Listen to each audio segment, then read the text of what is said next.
Hey there, ready to dive deep into some fascinating ideas. We're talking information power and even like the future of humanity itself, all based on Yuval Noah Harari's The Unfathomable, how information networks are reshaping human civilization.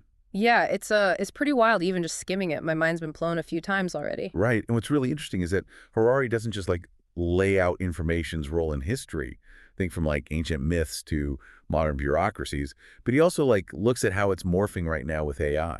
Yeah, and that's what really got me. We're moving beyond information as just a simple tool. We're moving towards information as an agent. I like how Harari emphasizes that information isn't just about truth. He uses the example of astrology, which, whether it's accurate or not, shaped vast networks of belief and really impacted history. It's about those connections that information makes. It's not necessarily about its accuracy. So it's not just like what we know, it's how that knowledge kind of links us together. Exactly. And Harari argues that that's always been true. Look at ancient myths. They bound societies together and provided meaning. Fast forward to today, and it's documents like tax records, constitutions that create whole systems of governance. Information is like this invisible architecture of civilization. This idea of like stories building nations is so captivating. Harari talks about the Zionist movement, how poets and visionaries like created the idea of Israel long before it became a reality. That's wild. A powerful story can mobilize people and change the course of history. Absolutely. But there's like a flip side to that, too. Stories like bureaucracies can sometimes put order over truth. Yeah, like losing something in the process. Right. Think about those rigid protocols that ignore individual circumstances. It's almost like a primitive version of, modern algorithms mislabeling people based on incomplete data. Which brings up another point that I found really interesting that made me think Harari comparing modern surveillance to Ceausescu's Romania, where even typewriters were monitored. But today it's AI surveillance, and it's just way more powerful. Oh, yeah. It's always on. And in a lot of cases, we're paying for it ourselves with our smartphones and our online activity. That's true. Think about those social credit systems where like every action is scored. Yeah. It might have started with things like TripAdvisor rating restaurants. But imagine that applied to every part of your life, your job prospects, your access to loans, even your social standing. Yeah, that's a little unsettling. It is. It makes you wonder, can individual freedom actually survive in a world of like total algorithmic transparency? Right. It's a question we all need to be asking, and Harari doesn't stop there. He describes a potential future where it's not just digital dictatorships, but where AI itself becomes like the ultimate power. With algorithms we can't even understand controlling everything? Yeah, from the economy to our personal lives. He uses this mind-blowing analogy comparing us to like the ancient Mesopotamians who just invented writing. They had no idea what they were unleashing. Right. And think about the algorithms that are already shaping your life, like on social media. Harari describes how they're designed to incentivize outrage because it gets more clicks, which leads to political polarization. It's not like human evil, it's the logic of the system itself. So next time you see that inflammatory post, it might not be some evil mastermind behind it. It might just be an algorithm doing its job. Makes you think, huh? It does. And this all circles back to the question, can democracy actually survive in an age of increasingly sophisticated AI? Democracies rely on open conversations, debate the ability to self-correct, and all of those things are vulnerable to AI disruption. Harari really dives into the foundation of democracy with his discussion of like the two baskets of rights. Yeah. The human rights basket protects individuals from the tyranny of the majority, while the civil rights basket balances individual freedom with the will of the people. Crucially, elections aren't about finding absolute truth, they're about managing the desires of the populace, which is something to think about as AI gets better and better at manipulating those desires. Okay, so are we doomed?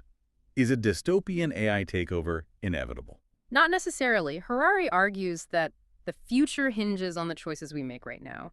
Do we prioritize truth and democratic values? Or do we let ourselves be seduced by the allure of order and control, even if it means sacrificing our freedom? So it's like we're standing at a fork in the road, and the path we choose will determine the fate of humanity. Yeah. No pressure. Exactly. And that's what makes this conversation so important. We need to be aware of the potential pitfalls of AI, but we also need to be open to its possibilities. We need to be asking ourselves these tough questions and engaging in these discussions because ultimately the future is in our hands. And while the future is unfathomable, that doesn't mean we can't try to navigate it wisely. We need to be thoughtful about the information we consume, the technologies we use, and the choices we make. Absolutely. It all starts with being aware of the power of information itself. Because as Harari so eloquently demonstrates, information isn't just a tool, it's a force that shapes our reality. And that's a force we need to learn to wield wisely if we want to create a future that is both intelligent and humane. I completely agree. One of the things that really stood out to me in Harari's book is this idea that information doesn't have like an inherent link to truth. It's a really radical idea that challenges like all our assumptions about how information works in society. Yeah, that's a deep point. Yeah. And he uses this really fascinating example from World War I, where British spies used window shutters to communicate with their network in Ottoman Palestine. It was a simple code, but it just shows how information can be transmitted in unexpected ways and how its meaning can be concealed from anyone who doesn't have the key. Information is never neutral. It's always embedded in a context, in a web of power relations. So it's not just about the information itself, it's about like who controls it, who interprets it, and how it's used. Exactly. And Harari argues that throughout history, information has been used to create order as much as it's been used to discover truth. So it's not just about what's true, it's about what helps maintain a certain order. Right. Think about how bureaucracies use documents and protocols to establish order, but often at the expense of like individual needs or even truth itself. It's like that old saying, the map is not the territory. Bureaucracies create maps, but those maps don't always capture the complexity of reality. Exactly. And this tension between order and truth becomes even more pronounced in the age of AI. Algorithms are great at creating order, but they can also perpetuate and amplify existing biases and inequalities if we're not careful. Right. Which brings us to another really crucial concept in the book, the importance of self-correcting mechanisms. Yes. For any information network to function well and ethically, it needs to be able to identify and correct errors. Harari contrasts like institutions like the Catholic Church, which relied on weak self-correcting mechanisms, with science, which developed much stronger ones. And he argues that democracies with their emphasis on free speech debate and independent institutions are like prime examples of self-correcting information networks. They're designed to challenge assumptions, expose falsehoods, and adapt to changing circumstances. But he also warns that these self-correcting mechanisms are under threat. Oh, absolutely. Both from authoritarian regimes that seek to control information and from the rise of like unaccountable AI systems that operate beyond human oversight. It's a crucial point. If we want to preserve truth and freedom in the digital age, we need to actively strengthen these self-correcting mechanisms, not weaken them. We need to be really vigilant against any attempts to censor dissent, suppress information, or manipulate public opinion through algorithms. Okay, so we've got this tension between truth and order, the need for self-correction, and this looming potential of AI to disrupt everything.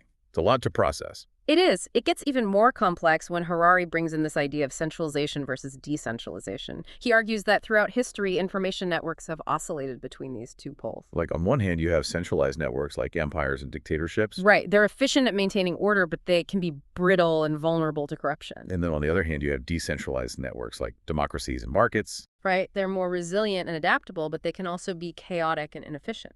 And the challenge we face today is that AI is creating a new form of centralization, one that's potentially more powerful and pervasive than anything we've seen before. Exactly. Think about Google.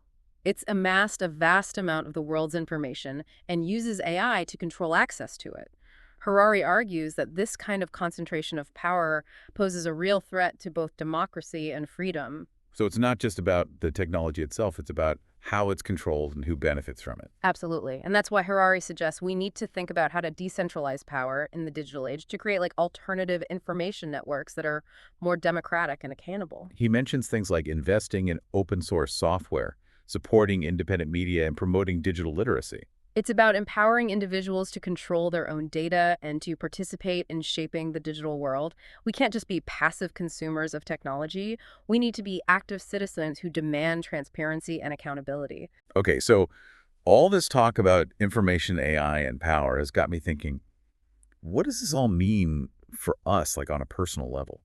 What does it mean to be human in a world that's increasingly shaped by algorithms? That's a great question, and it's one that Harari tackles head-on in his chapter on identity. He argues that our sense of identity isn't fixed, but is constantly evolving and being shaped by our experiences and interactions with the world. So it's not just about who we are now, but about who we are becoming. Exactly. And he points out that throughout history, our understanding of what it means to be human has been influenced by things like religion, technology, and culture. Hmm. And now AI is becoming a major force in shaping our identity. We're interacting more and more with intelligent machines, and we're starting to incorporate AI into our own bodies and minds. It's blurring the lines between human and machine in ways that we're only beginning to understand. Right. And Harari explores some really mind-blowing possibilities, like creating personalized avatars that represent us online, augmenting our cognitive abilities with AI, or even merging our consciousness with AI. It's both exciting and a little terrifying to think about what this could mean for our sense of self. It definitely is. And Harari doesn't shy away from the potential downsides. He talks about the risks of losing our privacy, our autonomy, even our humanity as we become more and more reliant on AI. So there are some pretty big potential downsides. There are. But he also sees potential for liberation for AI to help us break free from the constraints of traditional categories and to explore new ways of being human. Almost like AI helping us to become more human. In a way. He talks about the possibility of creating virtual worlds where we can choose our gender, our appearance, even our species. He imagines a future where we can seamlessly transition between different identities, both online and offline. It's a radical vision, but it's one that's already starting to become a reality in some ways. Think about virtual reality and augmented reality. They're creating spaces where we can experiment with different identities and explore new ways of being. And as AI becomes more sophisticated, it's likely to further blur the lines between the real and the virtual, creating even more possibilities for self-expression and identity exploration. It's both exciting and a little disorienting to think about a world where identity is so fluid and multifaceted. It is, and Harari acknowledges that. He talks about the potential for AI to lead to a sense of fragmentation and uncertainty as we struggle to make sense of who we are in a world where identity is constantly shifting and evolving. So it's not just about the technology itself, but about the psychological and social impact of that technology. Right. And he emphasizes the need to develop new ethical frameworks for navigating this new landscape of identity frameworks that are grounded in respect for individual autonomy and diversity. So it's not just about letting AI do whatever it wants. It's about making sure that AI is used in a way that is beneficial to humanity and that respects our values. Exactly. And it's about recognizing that technology is not destiny.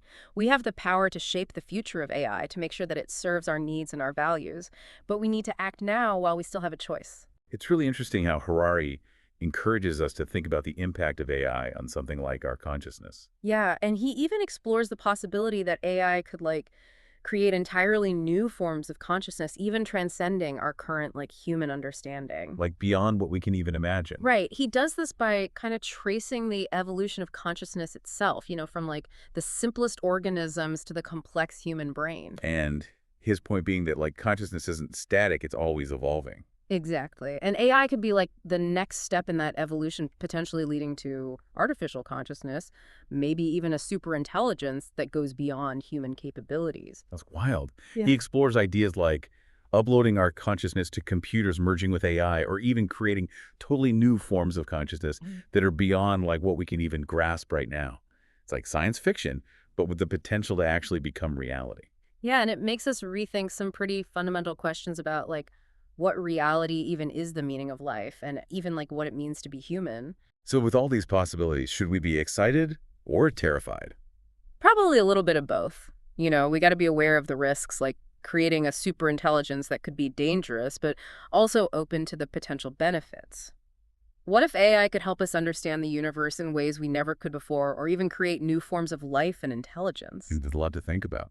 It is, but one thing Harari emphasizes is cultivating a sense of wonder and awe at these mysteries of consciousness and the universe. We should approach this future with humility, be open to new experiences, and never stop questioning. So AI isn't just a tech challenge, it's like a philosophical and spiritual one too. Yeah. It makes us really confront what it means to be human in a totally new way. Exactly. And speaking of confronting big questions, Harari also challenges our understanding of history itself. He suggests that we need a new kind of historical narrative for the age of AI. Like our old ways of looking at history aren't good enough anymore. Right. He argues that traditional narratives that focus on empires and wars are just too narrow and past-oriented. They don't take into account things like AI. Right. They don't really capture the global forces that are shaping our world today. Things like climate change, globalization, and the rise of AI. These forces go beyond national borders and historical precedents. So we need a history that's more global, more attentive to those long-term trends, and more focused on the future. Yes. He argues that we need a shared understanding of our common history, one that goes beyond national and cultural boundaries. We need to find new ways to tell our stories, stories that emphasize our interconnectedness and our shared destiny. Like we're all part of something much bigger. Right. And one of the really interesting points he makes is that the line between history and mythology is blurring, especially now in the age of AI. Because with AI manipulating information, creating deepfakes, and potentially rewriting history, it becomes harder to know what's true and what's false, what's real and what's just a simulation. Exactly. We're living in this post-truth era where facts are malleable and narratives are fluid. And in this kind of environment, the power of stories to shape our beliefs and actions is more important than ever. So it's not just about being skeptical of like fake news. It's about realizing that all information is embedded within a narrative, a story with a specific perspective and purpose. Absolutely. We need to be aware of our own biases, how they shape our understanding, and be open to different perspectives. We need to constantly seek new information and insights. So we need to be really active in shaping the narratives that will ultimately define our future. Exactly. And it all goes back to the need for wisdom in the age of AI. Harari makes a really helpful distinction between intelligence and wisdom. He says intelligence is being able to solve problems and achieve goals, but wisdom is being able to make good judgments about which goals are actually worth pursuing and what values we should prioritize. And he's saying that AI might be making us more intelligent, but it's not making us any wiser. If anything, it might be making us less wise. Yeah, it could be amplifying our biases, our short-sightedness, and our tendency to put efficiency above ethics. He uses the example of autonomous weapon systems, which can decide who lives and who dies without any human input. And that raises huge ethical questions about who's responsible for their actions and the possibility of, like, unintended consequences. It's a scary thought, machines making those kinds of decisions. It is. It reminds us that we need human wisdom to guide how we develop and use AI. We can't just hand over our responsibility to machines no matter how smart they get. It's about understanding the limits of technology and how important human judgment is, especially when we're talking about things like life and death, ethics, and values. Right. And Harari argues that we need to develop new types of wisdom that work for the age of AI. We need to think hard about what values we want to build into our algorithms, what ethical rules should guide their development, and the long-term effects of the decisions we're making right now. Like we need to think about the future, not just about right now. Exactly. And that means finding a balance between our desire for order and control and our need for freedom and creativity. Harari argues that AI makes it easier to create systems that are highly ordered and controlled, but that can also stifle innovation, diversity, and human agency. Like those social credit systems he talks about. They use AI to track and control people's behavior. And while they might be efficient for keeping things in order, they also raise concerns about privacy freedom and the potential for abuse. Right. It reminds us that efficiency and order aren't always the most important things. Sometimes they need to be balanced against other values like freedom, creativity, and individual rights. So how do we find that balance? How do we make sure that AI helps humans flourish instead of holding them back? Harari says we need to cultivate a sense of humility, recognizing that we don't know everything and that our judgments aren't always perfect. So being open to being wrong. Yeah, and being open to the possibility that there might be better ways to do things and that we need to keep learning and adapting. Like not being stuck in our ways. Right. He also says that empathy and compassion are important, recognizing that we're all connected and that what we do affects other people both now and in the future. It's about taking responsibility for our actions and really thinking about how our choices impact others. It's about remembering that we're all human and acting in ways that help everyone. So it's a call for a more ethical and humane approach to technology, one that's based on wisdom, humility, and a deep respect for life. Exactly. And it reminds us that the future isn't set in stone. We get to choose what path we want to take to shape the future of AI in a way that reflects our values and what we want to achieve. This deep dive has been incredible. The Unfathomable is full of ideas that challenge what we think and make us look at the world differently. Yeah, it's a book that sticks with you. It makes you want to keep exploring and talking about these ideas. It's something everyone should read if they want to understand what's shaping our world and be a part of making a better future. I agree.